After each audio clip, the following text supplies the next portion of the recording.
Nous sommes le 24 août 79 après Jésus-Christ. Le Vésuve, depuis longtemps assoupi, se réveille et va cracher des nuées de cendres sur les villes d'Herculanum et de Pompéi.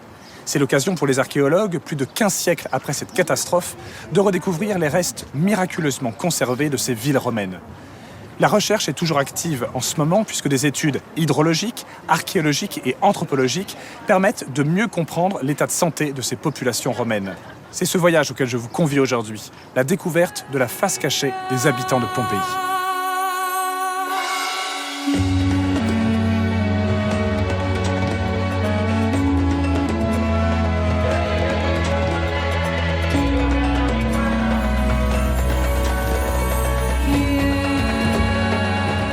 Mon nom est Philippe Charlier. Je suis médecin légiste, anthropologue et historien. À travers des lieux magiques et des rites vivants, je vous emmène à la découverte des grands mythes de l'humanité.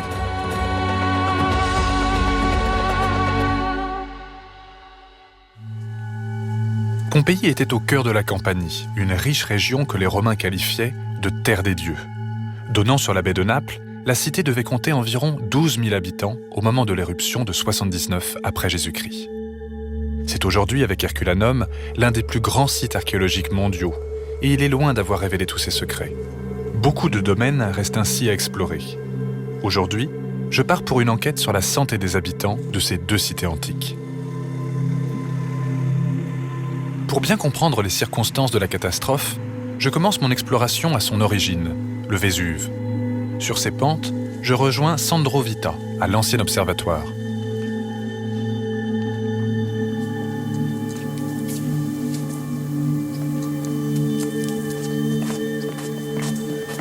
Bonjour Sandro. Bonjour Philippe. Bienvenue.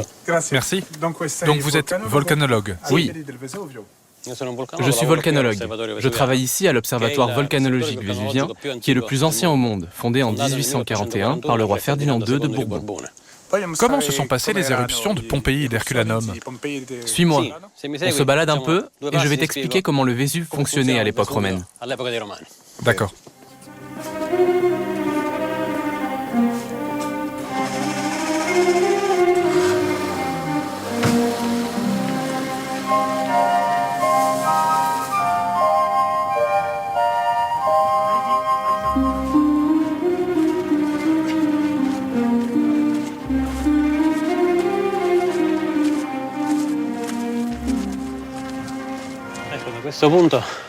Voilà. D'ici, nous pouvons voir clairement la structure du volcan. On peut observer derrière nous tout ce qui constitue l'ancienne structure du volcan, la caldeira qui s'est formée pendant l'éruption de 79 après Jésus-Christ. Là, devant nous, il y a le nouveau cône du Vésuve, l'édifice qui s'est formé après cette éruption au cours des siècles. La dernière éruption a eu lieu en 1944. Mais la forme du Vésuve, c'était pas celle-ci, pas comme un volcan? Non, elle n'était pas comme celle de l'Etna aujourd'hui. Ce n'était pas un volcan à la forme classique. C'était un édifice complètement délabré, détruit par les éruptions précédentes. Du temps des Romains, on voyait cette paroi qui est derrière nous, et une grande esplanade qui descendait vers Herculanum et vers Pompéi. Et la lave n'a pas coulé à Pompéi ou Herculanum? Non, pendant cette éruption, il n'y a pas eu de lave, exclusivement de la matière explosive. Une éruption d'une énergie dégagée comparable à celle de 10 000 bombes atomiques. Lors d'une explosion si violente, le magma se fragmente et devient cendre. Par la suite, les cendres vont former une colonne éruptive très élevée qui, à un moment donné, ne pouvant plus être soutenue par l'atmosphère, retombe sur elle-même et forme des nuages pyroclastiques qu'on appelle aussi des nuées ardentes. Elles sont comme des avalanches composées de gaz, de roches et de cendres à des températures très élevées, plus de 300 degrés, qui dévalent les montagnes à plus de 100 km/h. Mais quelques jours avant l'éruption, il n'y a pas eu des signes précurseurs? Si, l'éruption n'a pas été soudaine. Un tremblement de terre très fort avait eu lieu en 62 après Jésus-Christ. Mais à l'époque, ils ne savaient pas interpréter ces signes. D'ailleurs, les habitants de Pompéi ne savaient même pas que c'était un volcan.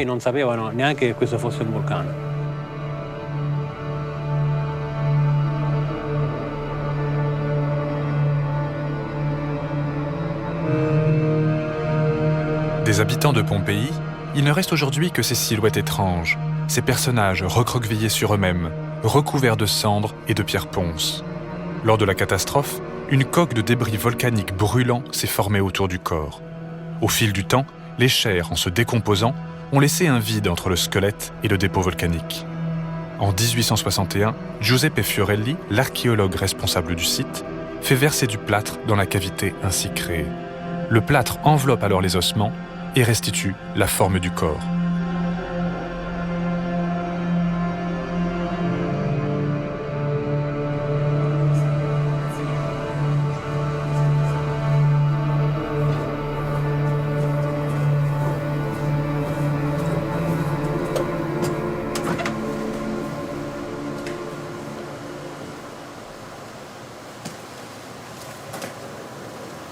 Il y a beaucoup d'idées fausses autour de Pompéi, notamment des victimes humaines. On a souvent dit que les corps étaient dans des positions contractées pour se protéger tout simplement contre les nuées de ponce qui tombaient sur les corps, mais aussi contre la chaleur. C'est complètement faux. N'importe quel bon médecin légiste sait que ce type de posture, de contracture musculaire est post-mortem et induite justement par l'élévation de température sur le cadavre. On appelle ça la posture du pugiliste. La posture du pugiliste ou du boxeur est en effet retrouvée chez d'autres victimes. À Herculanum, bien entendu, mais aussi lors de catastrophes plus récentes, comme celle du mont Saint-Helens, aux États-Unis, ou du Pinatubo, aux Philippines. On la rencontre enfin plus près de nous, dans des affaires criminelles. Un seul texte historique est un témoignage direct de l'éruption de 79. On le doit à Pline le Jeune. Il raconte l'expédition de son oncle, Pline l'Ancien, un savant naturaliste qui s'est rapproché dangereusement du site de la catastrophe. Je refais la traversée de la baie de Naples avec Massimo Osanna, surintendant du site de Pompéi.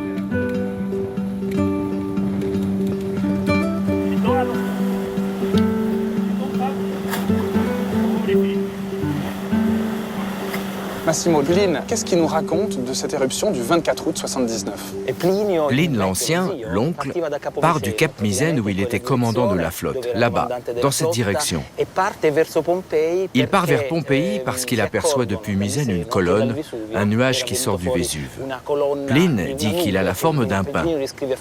Pline, qui s'intéresse aux phénomènes naturels, part pour étudier l'éruption, mais juste avant de partir, il reçoit un message d'une amie de la famille qui a une maison sur les pentes du Vésuve.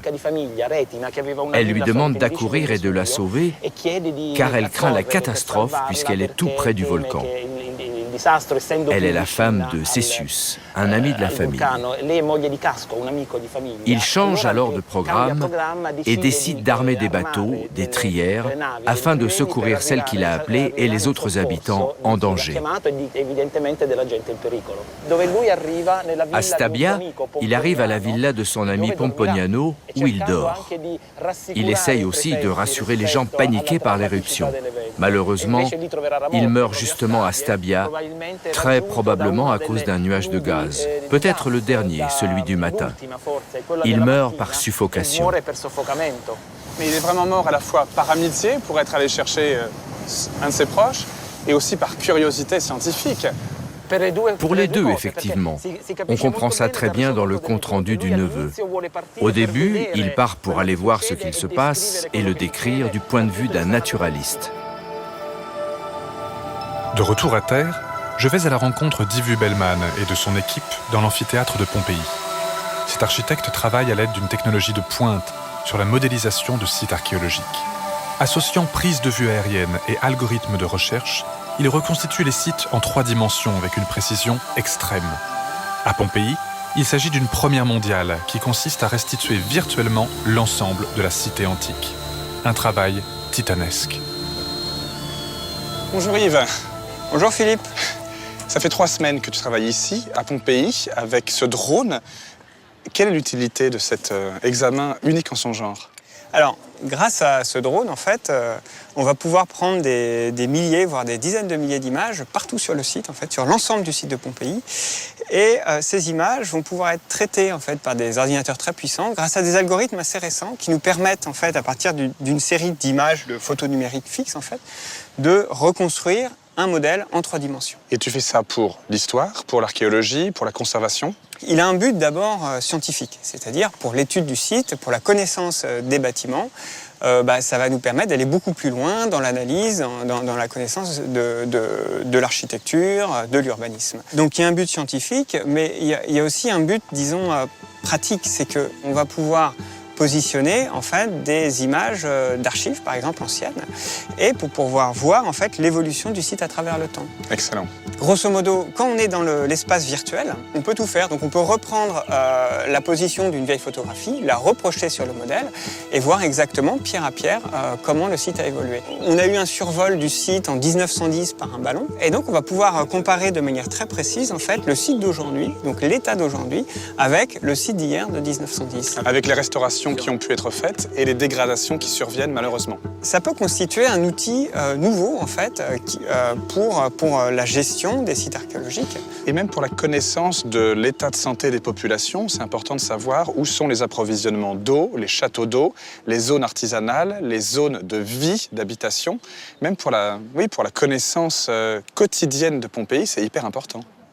Exactement. Alors, le modèle numérique, comme on est en 3 dimensions, on va pouvoir tout positionner aussi en hauteur, de manière très précise. Et du coup, on pourra faire des hypothèses pour savoir exactement la circulation de l'eau. Et tout ça a une précision de, grosso modo, 1 pixel par centimètre. Donc, on va avoir effectivement une précision extraordinaire.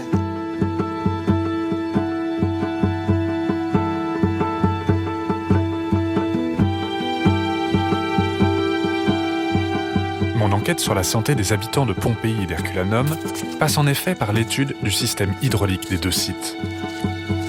J'ai travaillé avec Hélène de Salles qui m'a confié quelques échantillons prélevés sur les lieux pour analyse microscopique. Hélène est archéologue.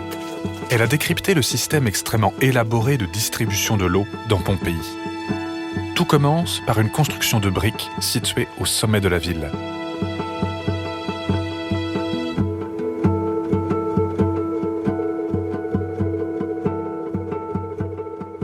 Pompéi se caractérise par une très forte pente. On a 35 mètres de différence entre cette partie ici au nord et tout le bas du site. Donc c'est le point le plus haut et l'eau est ensuite acheminée par gravité depuis cet endroit qui a vraiment été choisi de façon stratégique, adossé aux murailles. Et c'est pour ça qu'ils ont construit le château d'eau ici.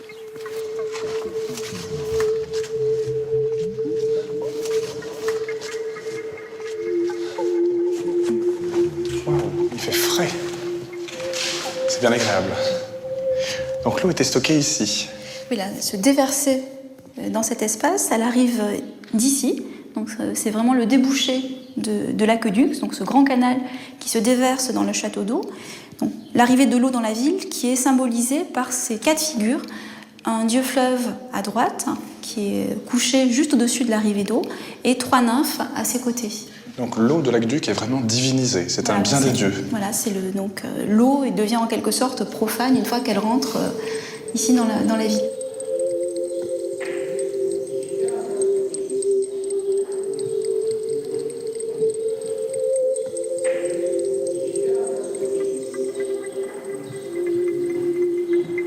L'étude du système de distribution de l'eau nous éclaire sur l'hygiène et l'état de santé des populations de l'Antiquité. L'échantillon qu'Hélène m'avait confié vient de l'un des châteaux d'eau secondaires qui jalonnent les rues de Pompéi. Alors vous voyez là, on est en train de descendre, on suit en quelque sorte le parcours de l'eau depuis le château d'eau principal et on arrive devant un château d'eau secondaire de quartier. Donc le principe est le suivant, on a donc cette entaille que l'on voit ici qui correspond à la conduite principale de plomb qui arrive, qui va remonter le long de la paroi du château d'eau, se déverser dans une cuve en plomb sur laquelle viennent se greffer environ une dizaine de conduits de plomb de plus petit diamètre destinés à alimenter la fontaine, comme on le voit ici, les thermes, les ateliers, les maisons desservies en eau courante. Comme il y a ce fort dénivelé à Pompéi, ils avaient besoin aussi donc, de faire régulièrement baisser la pression parce que 35 mètres, c'est beaucoup trop important comme différence. Ça explose en bas, c'est ça? Voilà, les conduites n'auraient pas pu résister. Donc ça permet, de façon graduelle, on en trouve à peu près tous les 50 mètres, de faire abaisser la pression dans cette cuve en plomb et aussi de distribuer de façon capillaire au niveau d'un quartier. Mais tout cet aspect un petit peu moté, c'est quoi? C'est le surplus qui déborde et qui se calcifie? Voilà, tout à fait. C'est en fait le trop-plein de cette cuve en plomb qui s'écoule sur la paroi du château d'eau et donc ce surplus finit par se déposer. Donc année après année, on peut du coup faire des dosages toxicologiques et savoir ce qu'ingurgitait cette population romaine. Oui, tout à fait. L'échantillon que vous m'aviez donné, que j'ai conservé bien sûr, il se trouve ici, il vient de cet endroit-là? Oui, il a été prélevé ici, donc il y a un prélèvement qui avait été effectué juste là. Moi, j'ai regardé, par exemple, au microscope et j'ai retrouvé des poils de chien. J'ai retrouvé aussi des bactéries, des champignons, quelques parasites. Il y a d'autres animaux ou êtres vivants qui ont été retrouvés? Alors, ma collègue géologue a retrouvé aussi des larves d'insectes, donc ils se seraient déposés sur cette mousse, ce qui montre que l'état sanitaire n'était pas forcément excellent, et ce qui va bien aussi avec une donnée, en tout cas un texte dont on dispose sur un des châteaux d'eau d'Herculanum, qui se présente exactement de cette façon, et on a une inscription sur la paroi de ce château d'eau qui explique qu'il est interdit de déposer des poubelles, en quelque sorte, au pied du château d'eau. Donc ça montre bien, parce qu'effectivement on est dans un lieu stratégique, un carrefour, beaucoup de circulation, des détritus possibles, donc c'était un problème auquel ils étaient confrontés, et qui explique un état sanitaire qui n'est pas forcément excellent.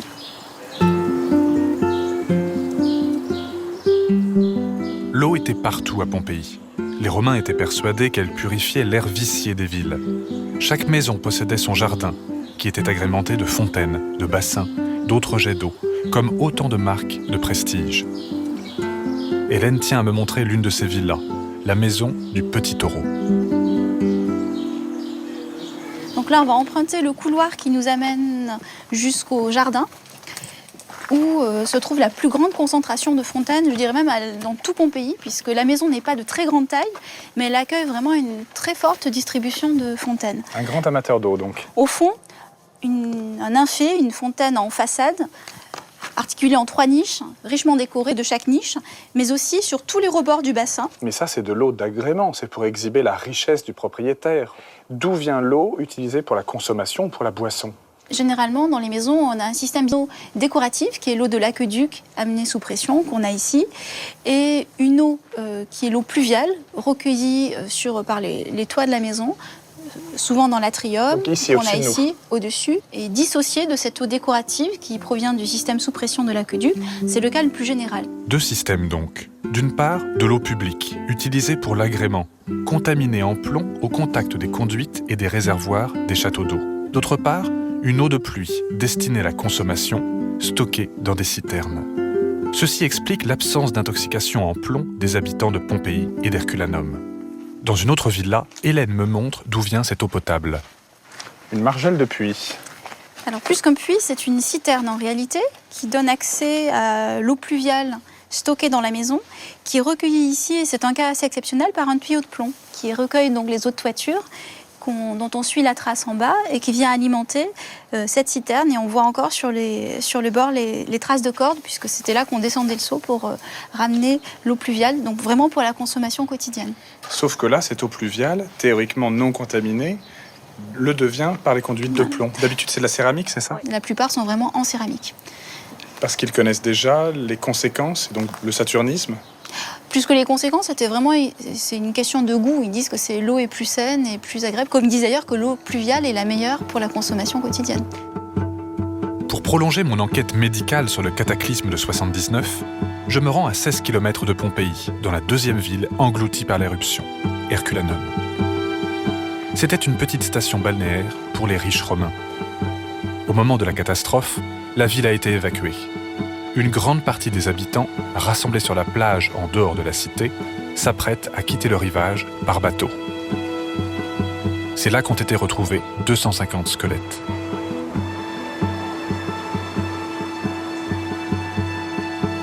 C'est dans ces hangars à bateaux, au niveau de la plage d'Herculanum, qu'ont été retrouvés la majeure partie des squelettes de la cité.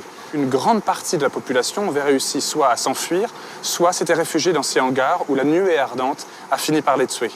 Une petite partie de ces squelettes a été préservée et transportée au musée archéologique de Chieti, où ils sont toujours en train d'être examinés par une équipe d'anthropologues.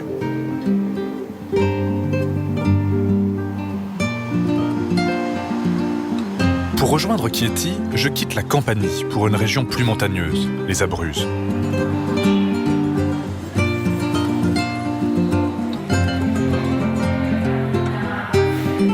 C'est au musée de l'université que l'anthropologue Luigi Capasso étudie depuis plusieurs années les squelettes d'Herculanum.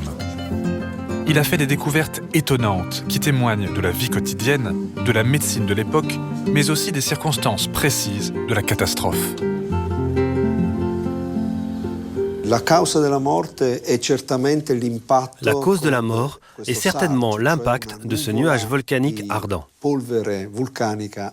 La forte température a provoqué l'évaporation des liquides à l'intérieur du crâne et son explosion. D'autres personnes ont été touchées par des particules de carbone volantes, emmenées par le nuage ardent qui a déferlé sur la ville d'Herculanum et a rejoint la plage.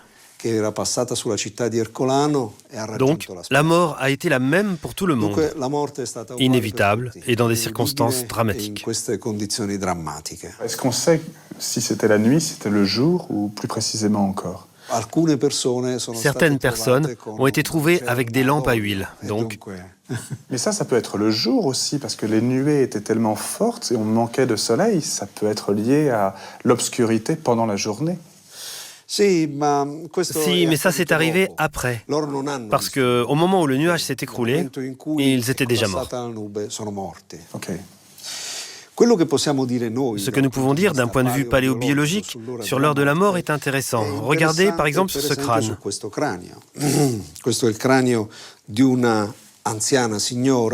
C'est celui d'une femme âgée qui, avant d'aller se coucher ce soir-là, a mis un filet pour tenir ses cheveux en place.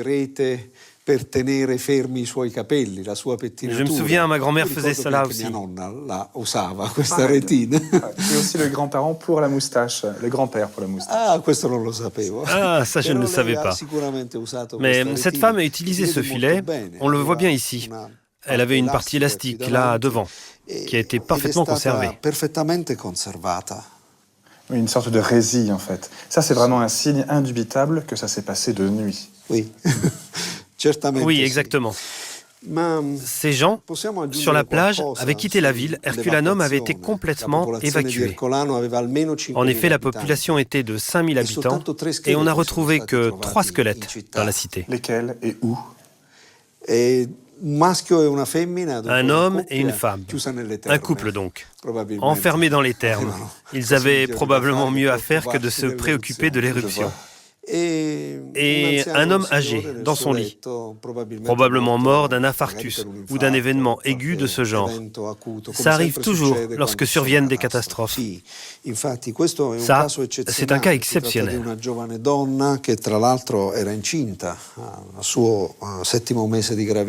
Il s'agit d'une jeune femme enceinte de 7 mois, qui avait une broche ou un peigne pour tenir ses cheveux. Ce peigne en métal a fondu et a imprégné l'os, ainsi que tous les cheveux. Donc une sorte d'imprégnation de fer qui a laissé intacts les cheveux et leur coiffure, une petite tresse.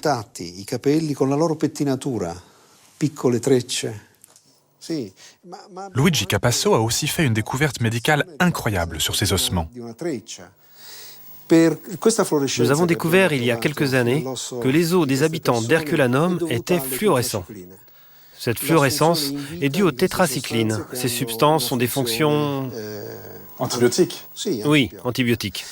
Et donc, on a cherché dans la nourriture d'Herculanum ce qui pouvait être la source de tétracycline. Nous avons trouvé des champignons microscopiques qui contaminaient certains fruits secs, les grenades, les figues, que les médecins romains indiquaient comme une excellente thérapie. Par exemple pour les angines, les pneumonies. Toutes des maladies infectieuses. Donc ils utilisaient déjà les antibiotiques, les tétracyclines en l'occurrence, pour traiter des maladies infectieuses. Les médecins le savaient en toute connaissance de cause. Je ne sais pas dans quelle mesure ils en étaient conscients, mais on peut dire qu'à Herculanum, on n'a pas un seul cas d'ostéomyélite, une maladie qui affecte l'os.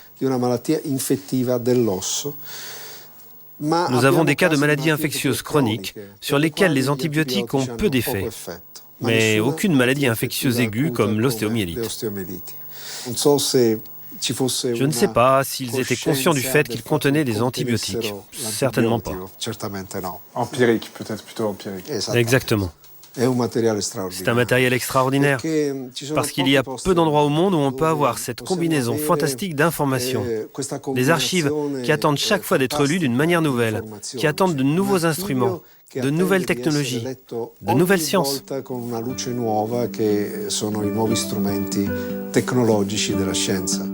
L'étude architecturale et médicale sur les sites de Pompéi et d'Herculanum a révolutionné ce que l'on savait de l'état de santé des Romains. Ces villes et ces habitants, figés par la catastrophe dans leur vie quotidienne, sont une opportunité unique d'études scientifiques. L'enquête se poursuit encore. À Pompéi, la centaine de squelettes toujours couverts de plâtre commence à peine à livrer ses secrets.